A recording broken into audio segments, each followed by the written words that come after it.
avant ce livre sur Dylan, puisque vous écrivez vos bouquins par cycle, et que ce cycle-là est consacré à l'identité. Donc, vous m'expliquiez quand on préparait cette rencontre que vous avez commencé par Maurice Barrès, ensuite vous êtes passé à Léon Blum, et que Dylan est le dernier élément.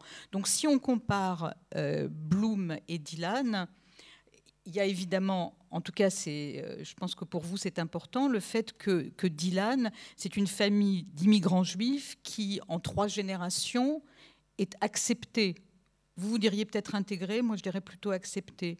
Alors que clairement, Blum, c'est un épisode, c'est une période un peu particulière de l'histoire de France, mais c'est le rejet de l'étranger par la communauté française.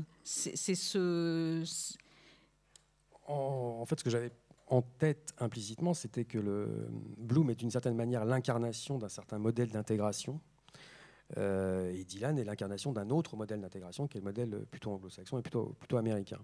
Et j'ai été extrêmement frappé au moment où Dylan a reçu son prix Nobel, de voir dans la presse américaine, dans des journaux comme le Washington Post, le New York Times, qui sont des journaux qui sont des institutions dans le monde culturel américain, voir ces journaux écrire noir sur blanc que Dylan était un père de la nation américaine. Mmh. Je ne suis pas absolument convaincu. Vous ne voyez pas la presse française dire de Modiano qu'il est un père de la nation française? Non, alors ça s'y prête peut-être pas autant, mais je n'arrive pas à imaginer, quelle que soit l'origine d'un immigrant, qu'après 3 générations, le modèle d'assimilation ou d'intégration européen et français en particulier soit capable de faire d'un enfant arrivé uniquement après 3 générations un père de cette nation. Bon, enfin, la réponse facile à vous donner, c'est qu'aux États-Unis, à part les Native Indians, à part les Indiens, Oui, ils sont tous des enfants d'immigrants. D'accord, mais ça explique éventuellement pourquoi ça se passe comme ça.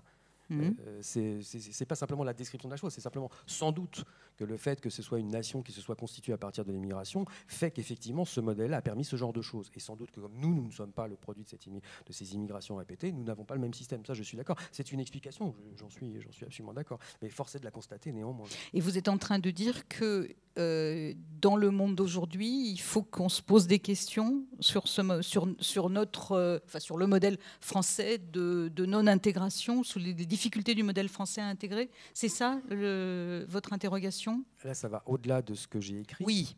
Mais si on va au-delà de ce que j'ai écrit, oui, je suis assez convaincu que quand on prend le parcours de Dylan, c'est un parcours d'effort d'intégration, tout en ne perdant pas ses racines.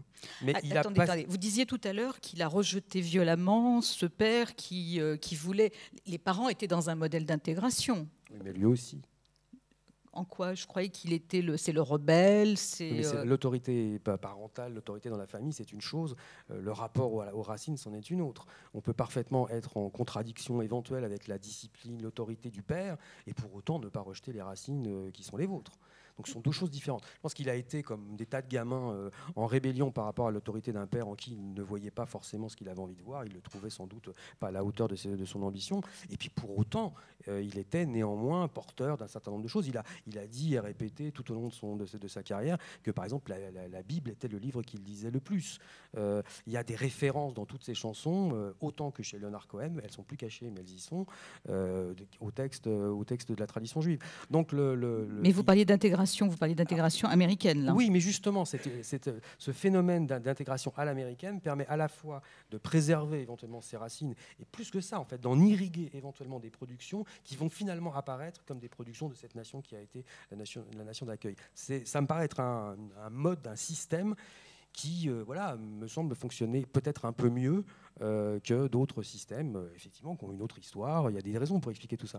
Mais quand on compare ces 2 choses, alors on ne va pas faire une théorie à partir de 2 points, mais néanmoins, force est de constater que si on prend Blum et Dylan comme des personnages emblématiques de systèmes d'intégration, oui, il faut peut-être se poser des questions.